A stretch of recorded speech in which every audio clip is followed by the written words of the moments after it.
Caríssimos irmãos, vamos dar continuidade à nossa formação. Estamos propondo, em duas etapas, duas partes, uma introdução à teologia da devoção ao Sagrado Coração de Jesus. Como dissemos no início do nosso primeiro vídeo, tomamos como base para estas duas formações uma série de textos, evidentemente a Sagrada Escritura em primeiro lugar, mas também tomamos como base os escritos do professor Manfred Hauck, de Lugano, e um artigo sobre o Sagrado Coração de Jesus que se encontra no primeiro volume do Dicionário de Espiritualidade, traduzido em língua portuguesa pelas editoras Loyola e Paulinas, e também um artigo publicado pelo então cardeal Joseph Ratzinger. Eu estou colhendo esse artigo da sua versão em italiano, no livro Guardare il Crocifisso, ou seja, Contemplar o Crucificado, ainda inédito em língua portuguesa, mas que se encontra também em língua espanhola, tá certo? Você pode encontrá-lo também em língua espanhola. E o nome desse artigo do professor, do cardeal Ratzinger, era, traduzido em língua portuguesa, O Mistério Pascal, Conteúdo e Fundamento Profundo da Veneração do Coração de Jesus. Então, na primeira parte da nossa formação, nós colocamos os fundamentos bíblicos, a história do culto, mostrando como a adoração ao Sagrado Coração de Jesus seja realmente bem respaldada biblicamente e dogmaticamente. Mas agora nós queremos aprofundar à luz da reflexão do Joseph Ratzinger e também desse artigo já citado do Dicionário de Espiritualidade, que vai enriquecer o que nós vamos dizer, especialmente na parte mais histórica. Nós queremos enriquecer essa reflexão associando mais profundamente a devoção ao Sagrado Coração de Jesus do núcleo da nossa fé cristã, que é um núcleo pascal, ou seja, Jesus Cristo, o Filho de Deus, se fez homem para morrer na cruz, para ressuscitar, para nos dar uma vida nova, para inaugurar uma vida filial para todos os homens, né? Para oferecer essa vida filial a todos os homens. E ele inicia esse artigo, então, fazendo referência ao contexto daquela encíclica já citada do Papa Pio XII, Aurietis Aquas. E ele diz que era um contexto de crise. E ele dizia que o movimento litúrgico e o movimento bíblico tinham gerado uma certa atmosfera de crítica a devoções, e ele cita explicitamente duas, aquela ao Sagrado Coração de Jesus e também as devoções marianas, né? Piedade mariana. Esses movimentos, então, eles estão ali na primeira metade do século XX. Mas essa certa, vamos dizer, crítica a essas realidades já começa no século XIX, com uma certa tendência racionalista no mundo teológico. Outra crítica que se levantava contra o Sagrado Coração de Jesus e a piedade mariana era também o de ser uma realidade muito sentimentalista, muito subjetivista. E bom, então existia uma certa animosidade teológica contra essas duas realidades promovida pela teologia um pouco marcada pelo racionalismo e também por esses movimentos que ganhavam corpo, né, se difundiram bastante, especialmente na Europa, nessa primeira metade do século XX. Esse movimento litúrgico e bíblico, eles criticavam essas devoções dizendo que elas não eram explicitamente bíblicas e nem tampouco litúrgicas, né? E que, lendo os padres da igreja, pouco se encontrava de fundamento para essas devoções. Bom, esse é o modo de ver desses movimentos que, diga-se de passagem, não tinham acesso, digamos, a todas as informações que nós temos hoje. Então podemos fazer um discurso muito mais completo. Eles viam um pouco parcialmente essas realidades com aquilo que eles conheciam das fontes. E aí é citada uma obra muito importante de Hugo Rahner. Rahner, provavelmente você já ouviu falar de Karl Rahner, mas Hugo Rahner é o seu irmão, brilhante estudioso dos padres da igreja, jesuíta também, e cujos escritos merecem ser conhecidos, que, dentre tantas importantes obras, se dedica a aprofundar a relação entre Maria e a igreja nos padres. Esse estudo dele vai influenciar bastante o Concílio Vaticano II, especialmente o capítulo 8º da Lumen Gentium. Mas ele também vai buscar fundamentar a devoção ao Sagrado Coração de Jesus, que, vamos dizer, encontrou nos jesuítas fortes defensores e difusores, homens que difundiram essa devoção mundo afora, né? Esse Hugo Rahner, ele buscou fundamentar também a devoção ao Sagrado Coração de Jesus na exegese dos padres, buscando principalmente aquilo que os padres disseram de dois textos bíblicos sobre os quais nós já comentamos na primeira parte da nossa formação. Os textos não nos surpreendem, são João 19:34, ou seja, Jesus crucificado, morto, cujo lado é aberto pela lança do soldado romano,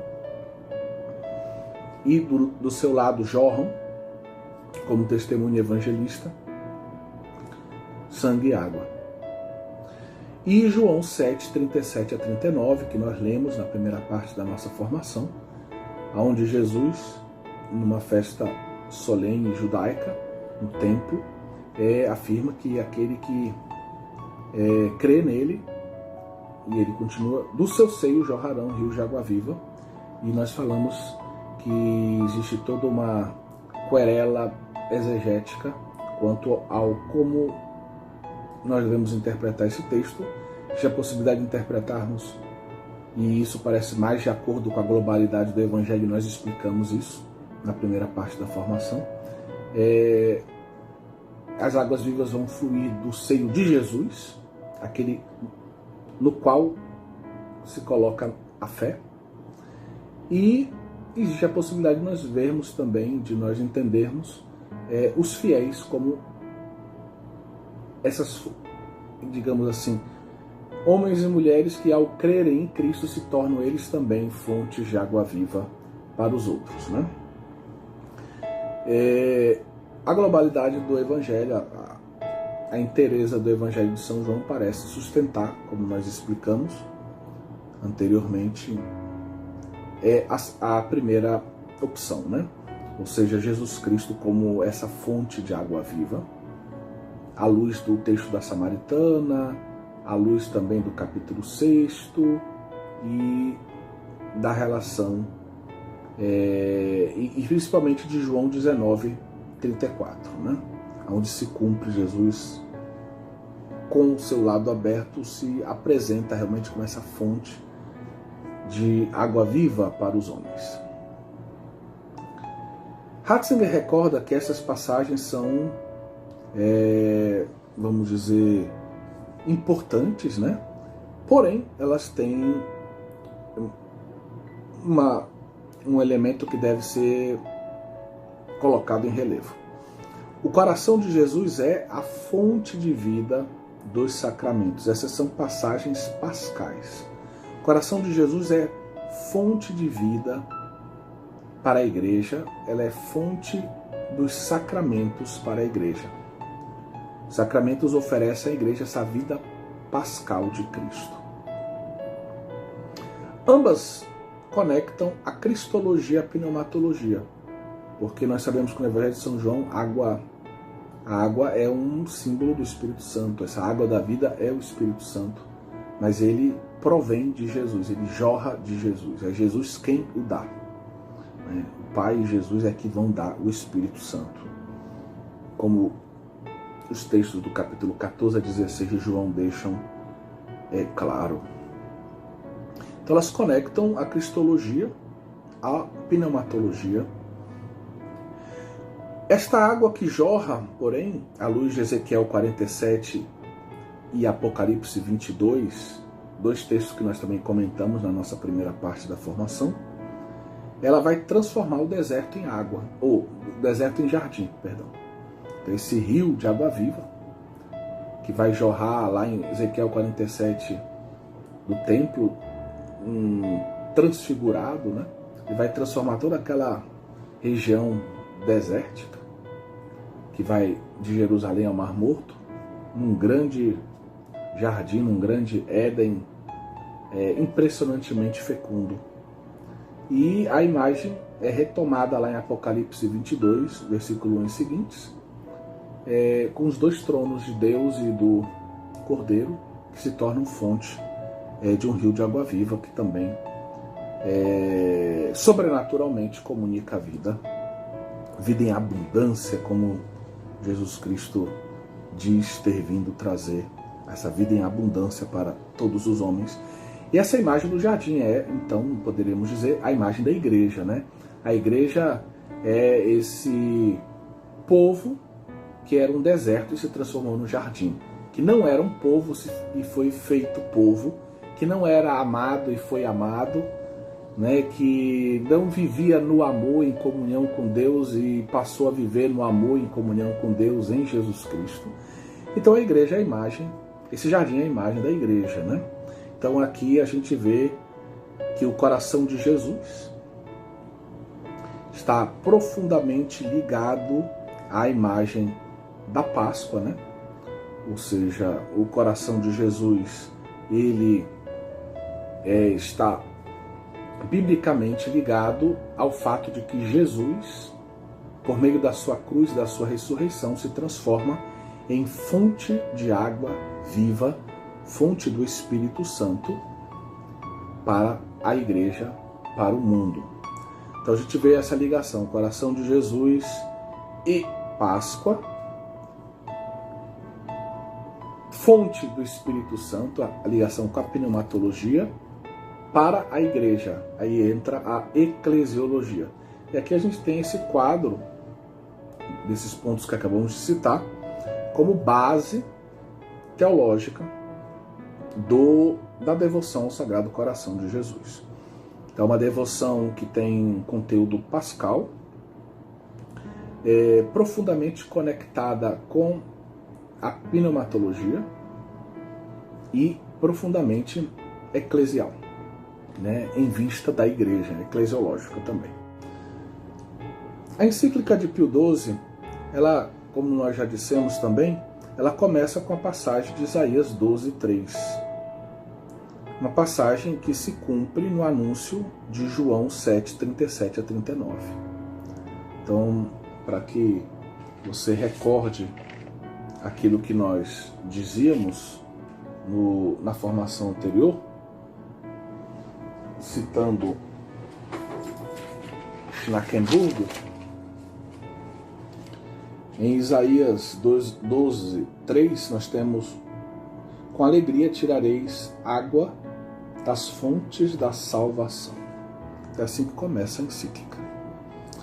E essa fonte da salvação é justamente o Cristo crucificado, o Cristo pascal, que se cumpre João 7, 37 a 39.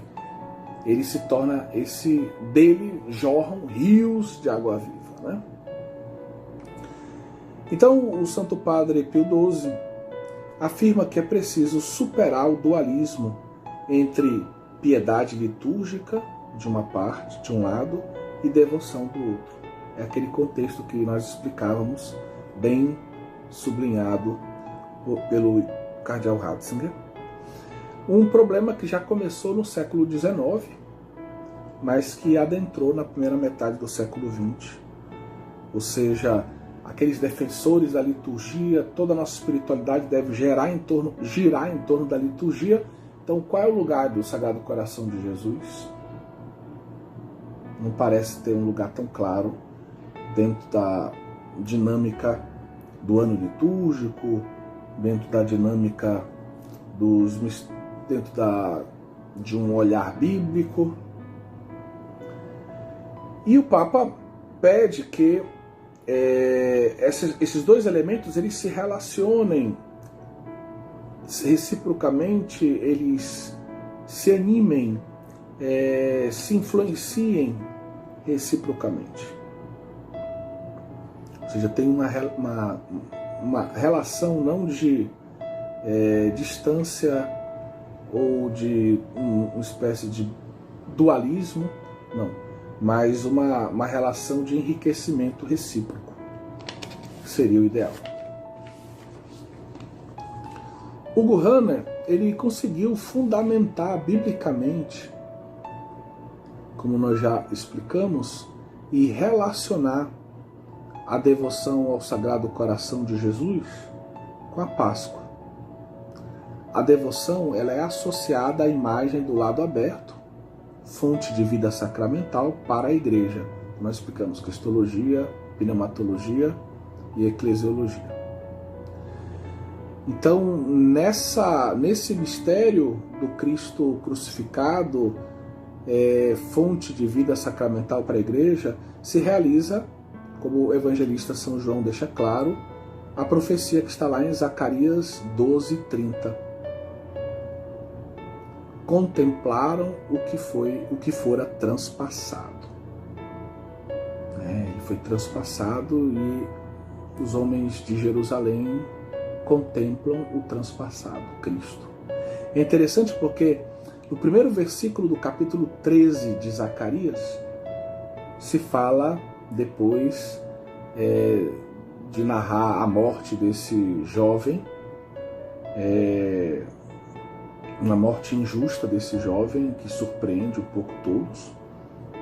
Se fala de que se oferece uma fonte de água que vai purificar Jerusalém, Israel, o povo de Deus.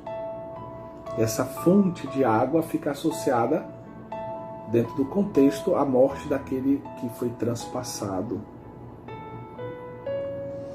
Então esse texto de Zacarias 12:30, que é citado lá em João 19:37, ele deveria ser associado também a Zacarias 13, versículo 1. Haveria, porém, algumas objeções ainda a esse trabalho de fundamentação de Hugo Rahner. Tanto no capítulo 7 como no capítulo 19 de João, não aparece o termo cardia, coração. Mas aparece o termo, como já explicamos, coilia, lado ou interior, seio. Se é uma piedade pascal, esse seria um segundo ponto, ela seria necessária? Nós já não temos tudo na liturgia, a Semana Santa, a Quaresma, a Páscoa. A gente precisa colocar mais a devoção ao Sagrado Coração de Jesus? Se o conteúdo dela é pascal, se ela remete à Páscoa de Cristo, à sua cruz, à sua ressurreição, Jesus como fonte de vida, fonte do Espírito para a Igreja, para o mundo, será que ela é necessária, na verdade? É o que alguns perguntam: será que a gente já não tem tudo isso sem a devoção ao Sagrado Coração de Jesus? A gente tem que lembrar então lá de Santo Tomás de Aquino, ou seja, uma revelação particular ao Sagrado Coração de Jesus não acrescenta nada ao depósito da fé, no fundo, mas nos ajuda a viver melhor a nossa vocação cristã, a viver melhor a riqueza que nos é oferecida pelo depósito da fé. Depois do Concílio Vaticano II, houve uma tendência a achar que aquilo que fora realizado antes do concílio já não servia mais. É uma tendência que o Papa Bento XVI, no primeiro ano do seu pontificado, em 2005, se eu não me engano, em dezembro, um discurso que ele faz para o corpo diplomático e para, digamos, os prelados ali que trabalhavam com ele na Santa Sé, ele fala sobre como devemos interpretar o Concílio Vaticano II e fala de duas tendências de interpretação. Uma tendência à ruptura, que veio antes do concílio, em ruptura com depois do concílio. Ele diz: essa é uma tendência errônea, é uma hermenêutica errônea do concílio. O concílio não está em ruptura com a tradição, com o passado. E existe a tendência mais adequada, que é uma tendência de continuidade. Ou seja, o concílio está em continuidade com a tradição. Porém, claro, como todo concílio, sendo uma ação do Espírito na Igreja, existe também uma novidade, uma boa nova, uma novidade para novos tempos. Para que a Igreja, que é a Igreja de sempre, com a missão de sempre, viva de um modo atual a sua missão em um mundo que está mudando, um mundo que está em transformação. Então essa seria a hermenêutica da continuidade. Então aqui já aparece essa crítica, né? Ou seja, o Papa Bento XVI recorda que depois do concílio houve essa tendência. Muitos viram o que havia antes do concílio como ultrapassado, já não serve mais. Devoção ao Sagrado Coração de Jesus, Santa Margarida Maria Alacoque, São João Eudes, isso é coisa do passado, isso não fala mais aos homens de hoje. Temos que ter uma espiritualidade contemporânea, novas perspectivas, vamos deixar essas coisas para a história da Igreja, né? Mas vamos assumir um discurso mais adequado ao mundo de hoje. Diminui então, assim, diz ele, o culto em muitos lugares. Acho que ele se refere principalmente à Europa, né? Digamos, a pertença ao apostolado da oração, para dar um exemplo, a congregação mariana sofre uma queda assim brutal depois do concílio. Então, todos os congregados marianos, apostolado da oração, essas devoções que uniam tantas pessoas e eram tão ativas, esses grupos eram tão ativos na igreja, parece pouco a pouco que vão desaparecendo no velho continente, como dizemos. E ele reafirma que é uma falsa interpretação essa. Na verdade, o concílio que não foi uma ruptura com o passado. Essa foi uma interpretação errônea. Pós-conciliar, na verdade. Colocaram a conta depois no concílio. A encíclica do Papa Pio XII, ela oferece uma antropologia e uma teologia do corpo como fundamento filosófico e psicológico, diz Ratzinger, do culto ao Sagrado Coração de Jesus. O corpo é visto como uma expressão do Espírito, como uma espécie de imagem do Espírito.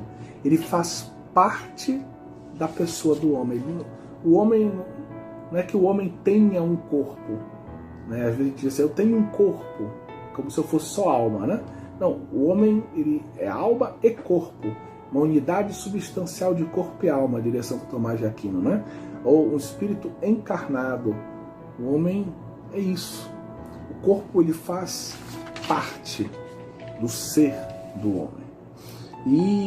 E a encíclica defende que existe uma relação profunda, de um certo modo, o corpo ele torna visível o espírito do homem, a alma do homem, né?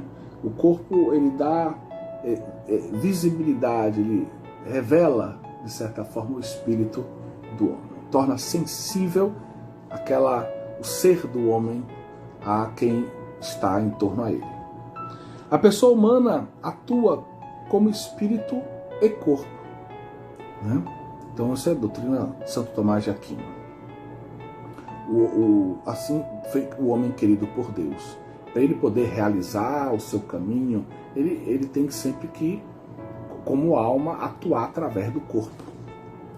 O corpo torna visível a pessoa, que por sua vez é imagem de Deus. Lá ele vai citar Gênesis 1, 26, 27. Por isso, nele, no corpo, com toda a sua capacidade relacional, o corpo fala de relação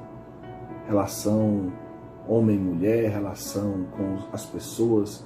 Nosso corpo é o meio pelo qual eu expresso o meu amor, toco, abraço, acolho, digo as minhas emoções para o meu irmão, leio as emoções do meu irmão também, através dos sentidos que estão ligados diretamente, né, ao meu corpo. Por isso, no nosso corpo, com toda a sua capacidade relacional, brilha o divino. Então ele faz esse seguinte esquema: o corpo é a imagem da nossa alma, mas nós que somos pessoas, fomos criados à imagem e semelhança de Deus, enquanto Deus não tem corpo, mas nós temos essa graça de termos sido criados à imagem e semelhança de Deus. Então, a nossa inteligência, a nossa vontade, a nossa memória, a nossa liberdade, capacidade de amar, tudo isso. Agora, tudo isso que nós somos espiritual, toda essa realidade espiritual, ela se manifesta, ela se torna visível através do meu corpo. Então tem a relação corpo-alma, alma, imagem e semelhança de Deus. Então, no nosso corpo também brilha o divino. Nosso corpo faz resplandecer, de certa forma, como o céu e a terra, a glória de Deus. O Santo Padre Pio XII depois apresenta o mistério da encarnação, ou seja, Jesus Cristo, o Verbo assumiu a nossa natureza humana, assumiu a nossa alma, o nosso corpo, né? Assumiu a inteireza do nosso ser, corpo e alma, né? Então ele fez todo esse discurso sobre a importância do corpo, a relação do corpo com a alma e, de certa forma, como o corpo faz resplandece a glória de Deus. Tem um brilhaneiro divino, né? E aí ele continua a sua reflexão, agora fazendo digamos, no âmbito da cristologia. Então o Cristo se encarna, assume corpo e alma, nossa natureza humana na sua inteireza, e ele recorda que essa encarnação está orientada para a Páscoa. Ou seja, Jesus se encarna para viver a Páscoa, para poder sofrer, morrer, ressuscitar, para nos salvar e inaugurar uma vida nova para todos os homens que acolherem a proposta salvífica de Deus.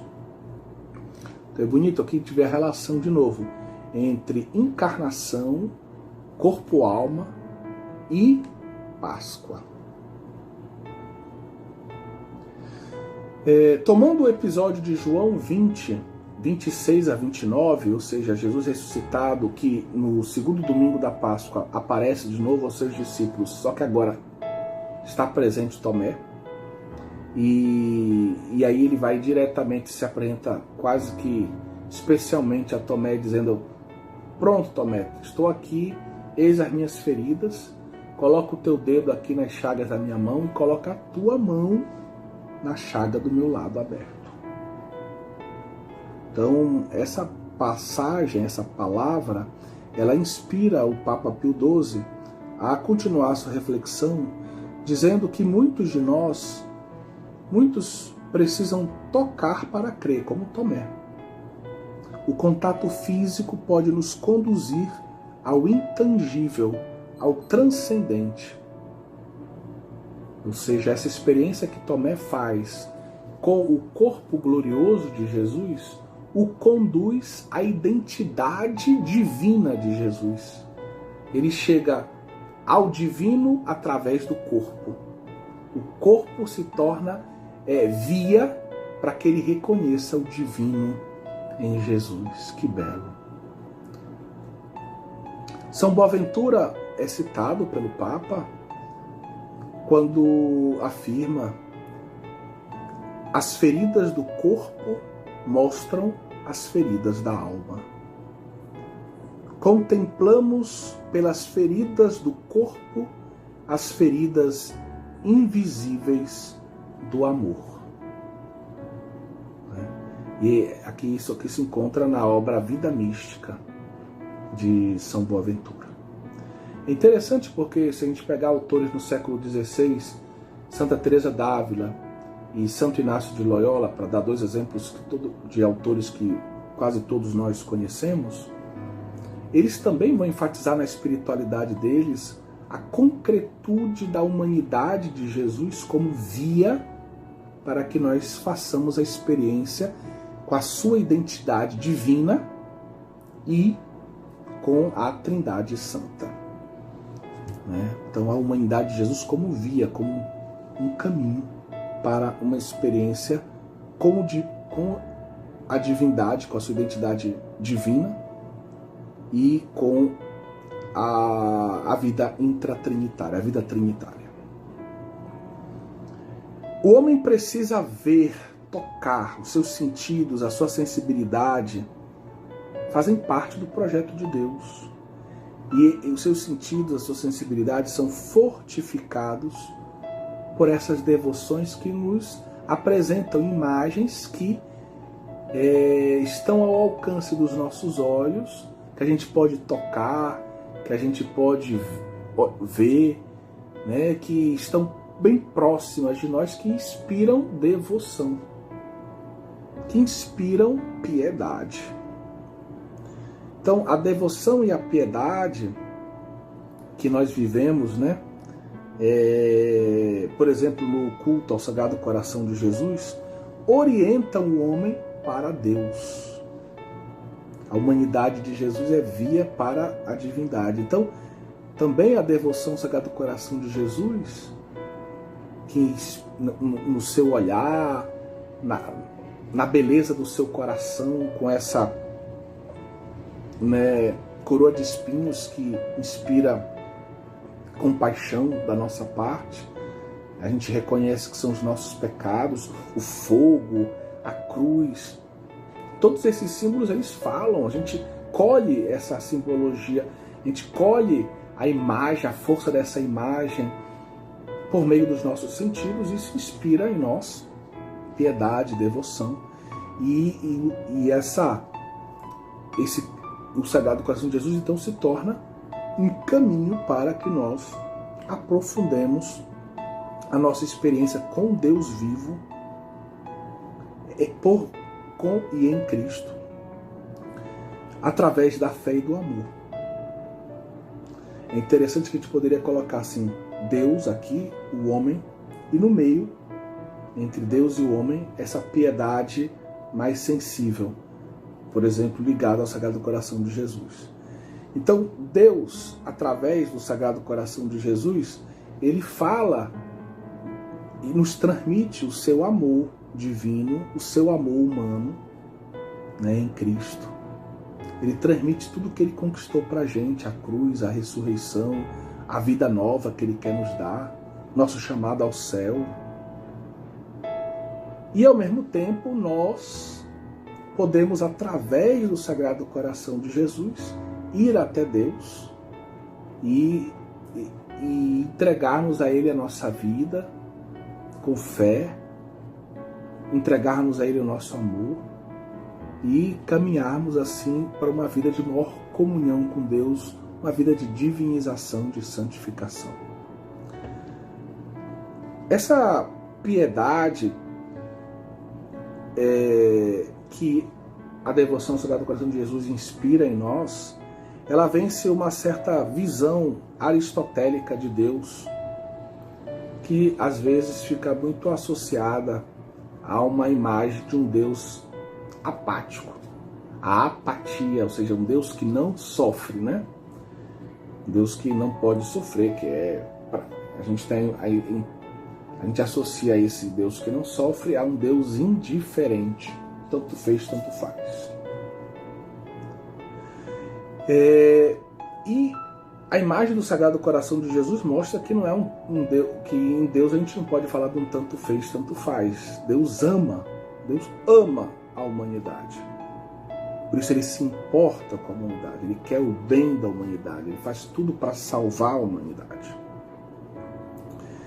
Então o Filho, nós ao contemplarmos o Sagrado Coração de Jesus, a gente vê o Filho de Deus eterno, a segunda pessoa da Santíssima Trindade que se fez homem, e se fazendo homem, se tornou suscetível à paixão, ao sofrimento. Deus quis assumir a nossa humanidade para poder sofrer conosco, sofrer por nós, sofrer em solidariedade conosco, sofrer por nós, para, cumprindo a vontade do Pai, nos salvar. Então ele se torna passível, ele se torna sujeito à paixão, ao sofrimento, que vai ser a fonte da nossa redenção.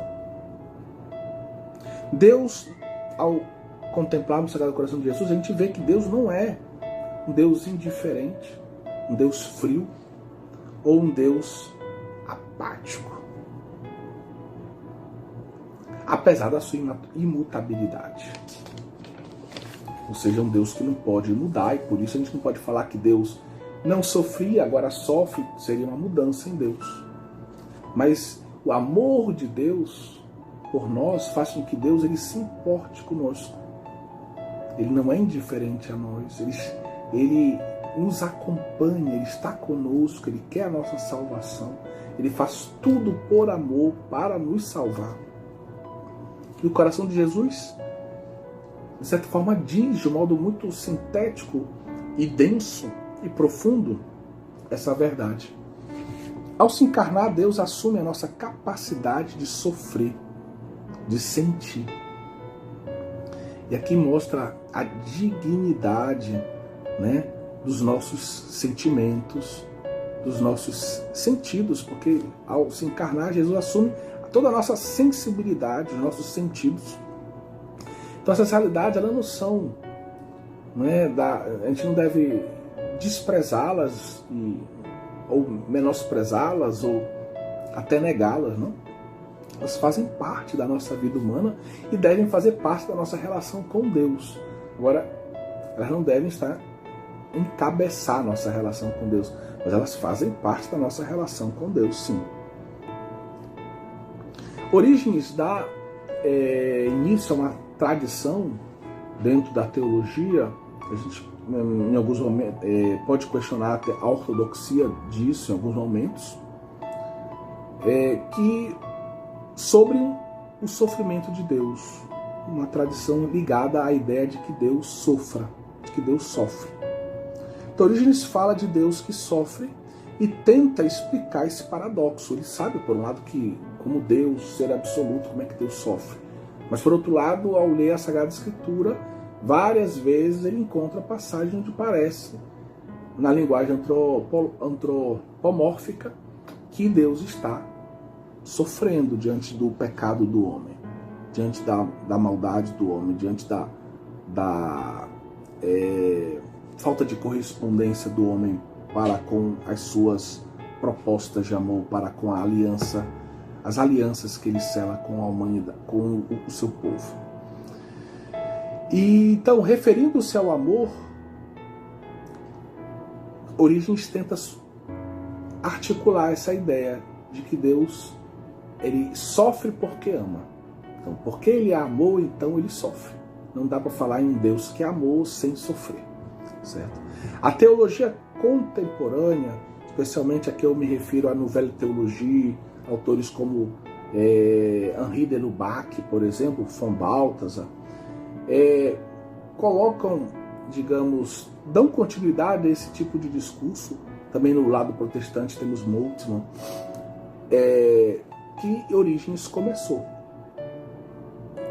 falando dessa ideia de sofrimento em Deus, contra uma visão mais aristotélico-tomista, né, mais formal, onde Deus, na sua concepção, no seu ser divino, não é capaz de sofrer enquanto tal. Né? Então, a encíclica recorda que a paixão de Jesus se concentra, se condensa, é representada de um modo denso, profundo, no Sagrado Coração de Jesus. Então, todo esse mistério de um Deus que é infinito, absoluto, mas que se fez homem e assumiu um coração humano capaz de sofrer, tudo isso a gente pode vislumbrar, pode contemplar nessa imagem do Sagrado Coração de Jesus. Um Deus que se fez homem para sofrer conosco, para sofrer por nós, para a nossa salvação. Nesse artigo, Ratzinger, sempre se deixando conduzir pela encíclica Aurietis Aquas, de Pio XII, ele vai colocar em relevo a importância do versículo 8º do capítulo 11 do profeta Oséias. A gente pode traduzir da seguinte forma: a Bíblia da CNBB, na sua segunda versão mais recente, traduz assim: meu coração se contorce dentro de mim.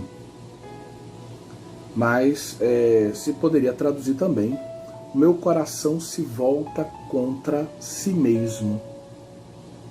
Certo? Como se, vejam, o coração de Deus se voltasse contra ele mesmo. Tivesse uma espécie de contradição. Como é que um coração vai contra ele mesmo? Uma espécie de contradição no coração de Deus. É uma linguagem profética, uma linguagem simbólica, evidentemente. E aqui a explicação do Ratzinger vai justamente nos ajudar a entender como se possa falar, digamos assim, de um Deus que é imutável e, ao mesmo tempo, apaixonado pelos homens, amoroso. Ele se une ao sofrimento dos homens. E se é verdade que, por um lado, que Deus, enquanto Deus, não pode sofrer, mas esse amor de Deus faz com que Deus se faça homem, né? O Filho se faz homem, para poder, como eu dizia, sofrer conosco e por nós, para a nossa salvação. Né? E, de certa forma, ali, em Cristo, e ao longo de toda a sua vida, mas de modo especial na sua paixão, na sua crucifixão, nós vemos justamente esse amor de Deus que se une ao sofrimento da humanidade e que na humanidade de seu Filho sofre conosco. E isso nos revela quão grande é o amor de Deus, o quanto Deus nos ama, o quão preciosos nós somos para Deus. E muito, ainda mais em Cristo Jesus, dada a obra que Ele realizou, salvífica, redentora, em nosso favor. Bem, então esse é um ponto muito importante, né? Esse texto se cumpriria em Jesus. Ratzinger escreve esse texto de Oséias 11:8. Deus submete o seu Filho ao sofrimento redentor para salvar o seu povo que é como uma esposa pecadora, uma esposa adúltera.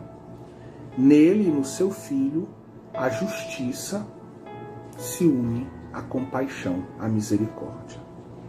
Então, a justiça e a misericórdia, a gente poderia usar essa imagem, seriam como dois movimentos do único coração. Nós sabemos que o nosso coração tem um duplo movimento, a sístole e a diástole. Então, a justiça e a misericórdia seriam esses dois momentos, né, uma imagem, que é uma analogia, desse desse grande amor de Deus. Um amor que é justo, que é misericordioso, esse coração de Deus, esse ser divino que é justo sem ser, ou melhor, é justo sem deixar de ser misericordioso, é misericordioso sem deixar de ser justo. Recorda ainda que a expressão coração de Jesus, se é verdade que essa expressão do coração de Jesus, literalmente parece ter, vamos dizer, pouco relevo na literatura patrística, e ele vai citar autores que indicam esse caminho, né, de reflexão, ajudam a chegar a essa conclusão. E ele vai dizer que, entretanto, se nós estivermos atentos, nós vamos ver que na teologia dos padres nós podemos encontrar uma teologia, uma filosofia e uma teologia do coração. Ele cita inclusive um trabalho importante sobre a filosofia do coração em Santo Agostinho, mas ele vai além. A gente pode encontrar uma espécie de teologia do coração nos padres. E ele vai falar dessa influência nos padres da igreja, não só do platonismo, mas também do estoicismo. E se o platonismo levava a uma tendência mais intelectual, de valorizar mais o intelecto, em detrimento, por exemplo, da nossa sensibilidade corpórea, e dos nossos sentimentos, etc. No estoicismo, na visão do estoicismo, o coração ele é apresentado como uma espécie de sol, o sol do microcosmos que é o homem. O coração seria a força vital do homem, e o objetivo, por assim dizer, da ação do coração seria a autoconservação do homem. Então guarde essa ideia, o coração tem que... O objetivo da ação do coração, do seu exercício, digamos, solar dentro do microcosmos que é o homem, é conservar o homem, né? Manter o homem na autoconservação. Guarde essa ideia. Então, se é verdade que se fala pouco ou quase nada, literalmente, do coração de Jesus na patrística, com Santo Anselmo, ali já no final do século XI, nós vamos ter, digamos, um primeiro esboço de uma reflexão teológica sobre o coração de Jesus, uma reflexão que vai continuar no século XII, com as figuras já citadas, algumas já citadas na primeira parte da nossa formação, com as figuras de São Bernardo, maravilhoso, especialmente nos seus sermões. Tem uma cristologia maravilhosa, onde aparece essa imagem amorosa do coração de Jesus, tanto nos seus sermões sobre o Cântico dos Cânticos, como em outros sermões que são profundamente cristológicos e de uma intelecção amorosa, como dizia Leclerc, falando da teologia monástica. E outras figuras, como por exemplo Hugo de São Vítor, da escola dos Vitorinos, e o próprio Guilherme de Saint-Thierry também. Guilherme de Saint-Thierry vai escrever uma obra, Liber de Doctrina Cordis, o livro da doutrina do coração. E nela ele vai propor uma verdadeira reflexão sobre o mistério do coração de Jesus. E o que dá, digamos, os estudiosos de Guilherme de Saint-Thierry dizem que se vê nesse seu escrito que aparentemente essa ideia do coração de Jesus parece bem consolidada no contexto do mundo monástico beneditino e depois cisterciense. Ele foi beneditino, depois se tornou cisterciense, porque ele pelo contexto do seu escrito, parece que ele entende que quem está lendo, quem está escutando ou lendo aquilo que ele está dizendo, escrevendo, sabe exatamente o que ele está falando. Então é algo que parece que não é só, não é uma ideia original dele, né? Como literatura teológica, é um momento importante, o testemunho que ele nos dá nessa obra sobre o mistério do coração de Jesus, e dando-nos a entender que os outros monges sabem do que se trata. Bom, então, além desses autores já citados, a gente já citou também, agora falando de algumas mulheres, Gertrude de Rafta, né, monja beneditina, mas ainda antes dela, um pouquinho, tem uma outra monja que também merece ser conhecida, que é Matilde de Magdeburgo, que também nos seus escritos fala do coração de Jesus, do amor do coração de Jesus, etc. No século XIII, indo adiante, nós temos na escola franciscana São Boaventura, nós já o citamos, que desenvolve também uma reflexão sobre o coração de Jesus, né? E Ângela de Foligno, que vai escrever um livro que é o Livro das Graças Especiais, onde ela se refere algumas vezes ao coração de Jesus. Também, para não deixar de fora os dominicanos, Alberto Magno, o mestre de Santo Tomás de Aquino, e Santa Catarina de Sena, de modos diferentes, né? Um bem escolástico, a outra uma mística impressionante, também vão tratar do tema do coração de Jesus.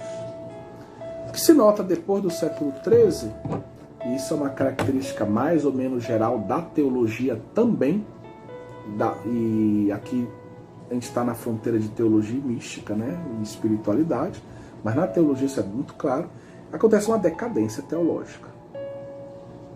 E no século XVI, com a nova escolástica, não tem tanto uma reflexão sobre o coração de Jesus. Em Salamanca, em Évora, nas universidades ali da Península Ibérica, também na Bélgica, tem muito pouco. Agora, aparece em sermões. Para dar um exemplo, José de Anchieta, nosso querido José de Anchieta, ele escreve, né, ele fala do coração de Jesus. Bem, então o que acontece é que hoje se nota, aí demos um pulo do século XVII e chegando, nós sabemos que no século XVII, me perdoe, né, surgem dois grandes nomes que a gente já comentou na primeira parte, que são São João Eudes e Margarida Maria Alacoque. O resto da história a gente já conhece direitinho, né? Na primeira parte nós comentamos bastante isso. Então, na realidade atual, a gente nota, de um lado, existe nessa história da teologia teológica espiritual ligada ao coração de Jesus, a gente nota, de um lado, uma espécie de mística da razão, apoiada, por exemplo, pela filosofia aristotélica e pela grande tradição tomista, importantíssima para a vida teológica e espiritual da Igreja, mas também existe uma mística do coração, né, que a gente pode ir lá em origens, passando por autores como Guilherme de Saint-Thierry, Gertrudes, Matilde, o próprio Pascal, e é citado pelo cardeal Ratzinger, o próprio, hoje já santo, né, John Henry Newman, né? Então a gente tem essas duas místicas. Será que elas estão totalmente em contradição, ou a gente pode fazer uma síntese, né, sobre dessas duas tendências, né? Eu acredito que o diálogo é possível e que a gente possa colher bons frutos conhecendo bem as duas tradições e encontrando, digamos assim, conexões entre elas. Caminhando para a conclusão desse artigo do Ratzinger e dessa nossa formação também,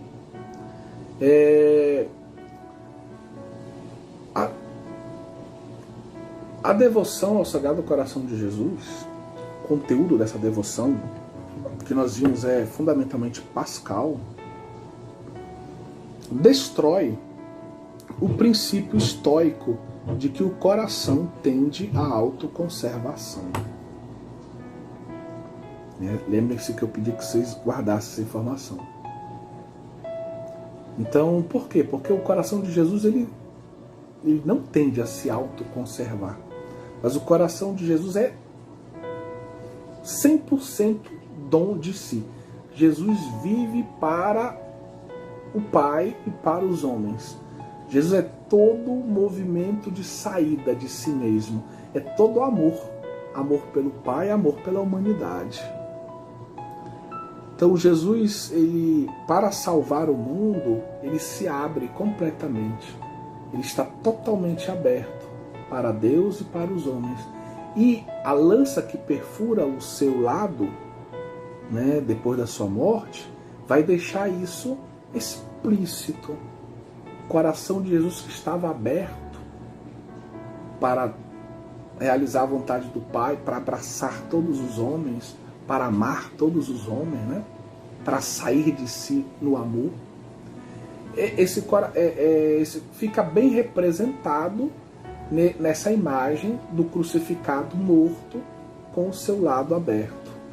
Morto, ele deu tudo, ele entregou tudo, e o seu lado está aberto, indicando que ele se derramou, ele se entregou, ele se doou completamente. Todo o seu sangue, a sua vida, no sentido bíblico, foi doada pelos homens, né? Então essa é uma imagem muito bonita, né?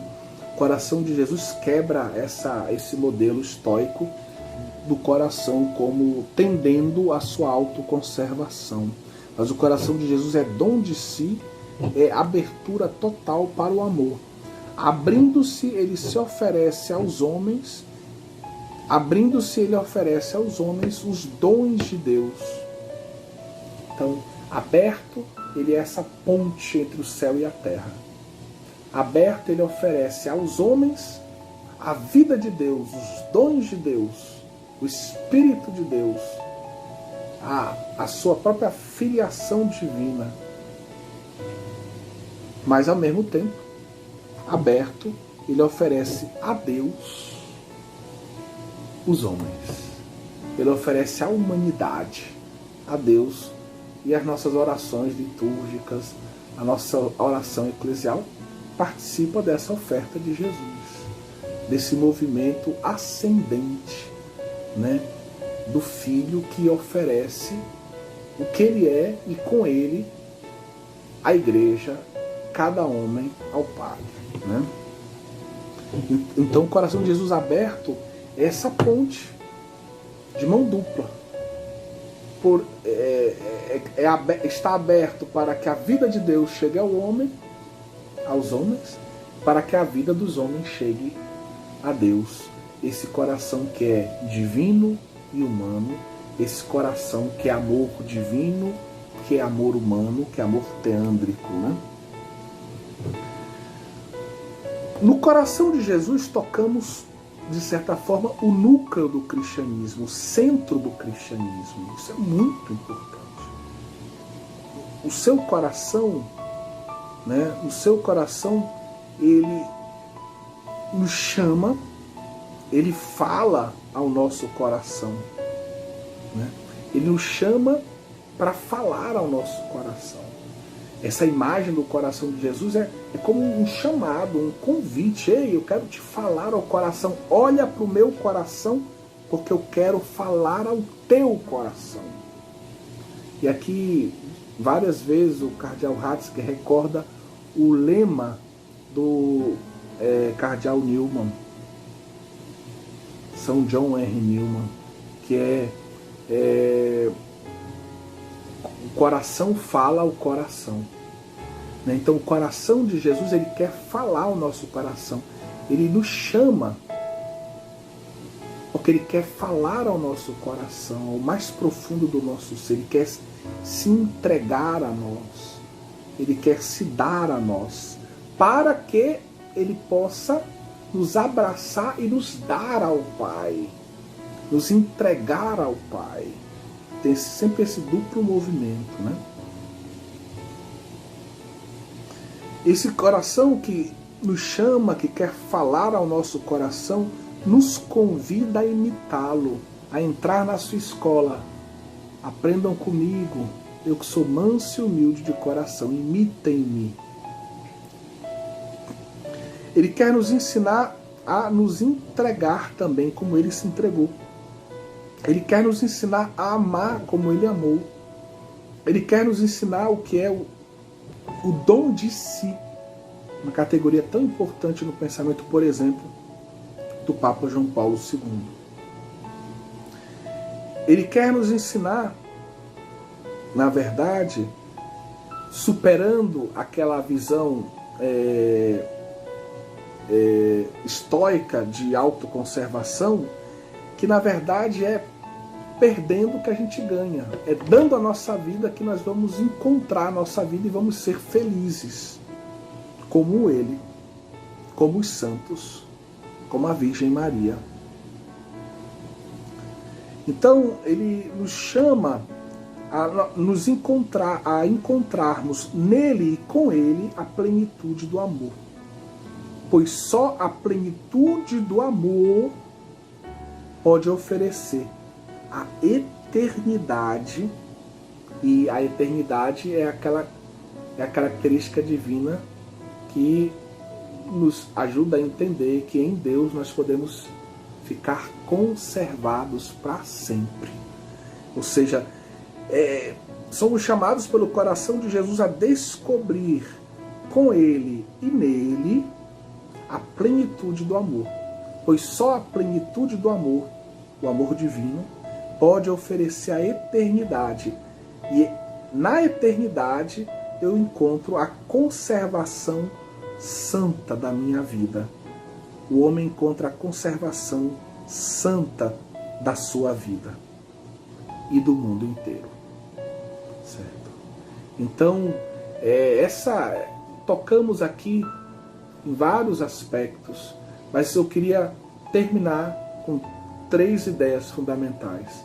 Conteúdo teológico fundamental, a base fundamental da devoção ao Sagrado Coração de Jesus é a Páscoa.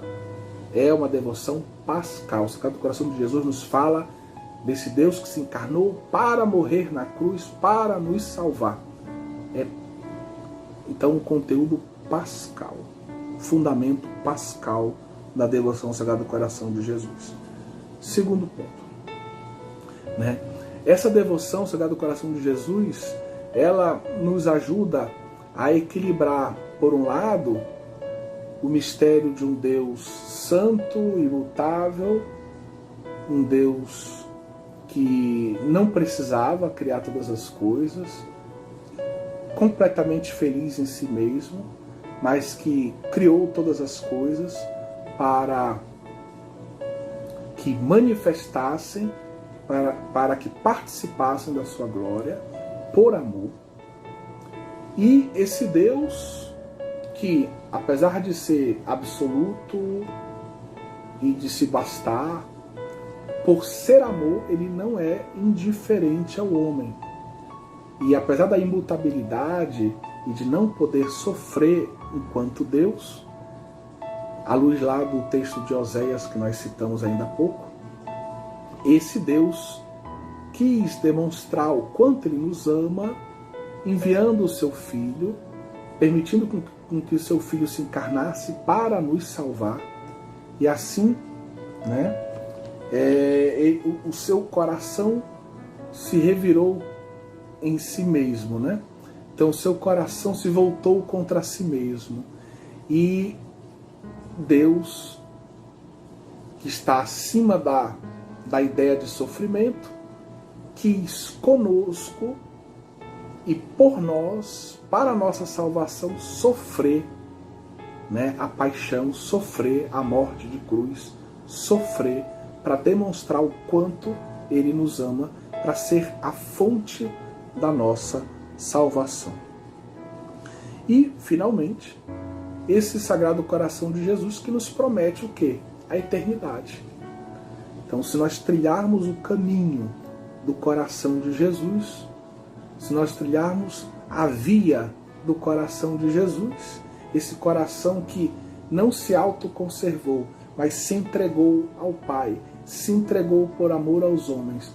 Esse coração que nos oferece a fonte da plenitude do amor, que nós podemos encontrar nele, entrando pelo seu lado aberto, encontrando o nosso refúgio nesse coração. Então esse coração que nos oferece a plenitude do amor, nos dá a possibilidade da eternidade. Na eternidade nós temos a vida plena, a nossa vida será conservada para sempre em plenitude, né? Essa vida, digamos, criada por Deus e redimida por Cristo, será conservada por toda a eternidade no amor. Isso faz parte da mensagem do Sagrado Coração de Jesus, que é salvífica, como salvífica é a Páscoa de Cristo. Que Deus abençoe cada um de vocês. Espero que essa formação tenha ajudado vocês a compreenderem a beleza da teologia que está na base da devoção ao Sagrado Coração de Jesus. E que os teólogos superem seus preconceitos contra essa devoção, por um lado, e aqueles que vivem essa devoção possam desejar aprofundar ainda mais a beleza da teologia que nos ajuda a percorrer o caminho da verdade. Que Deus abençoe todos vocês, que a Virgem Maria, o seu Imaculado Coração, nos ajude a estar sempre em comunhão com o coração sagrado de seu Filho e nosso Senhor Jesus Cristo. Amém.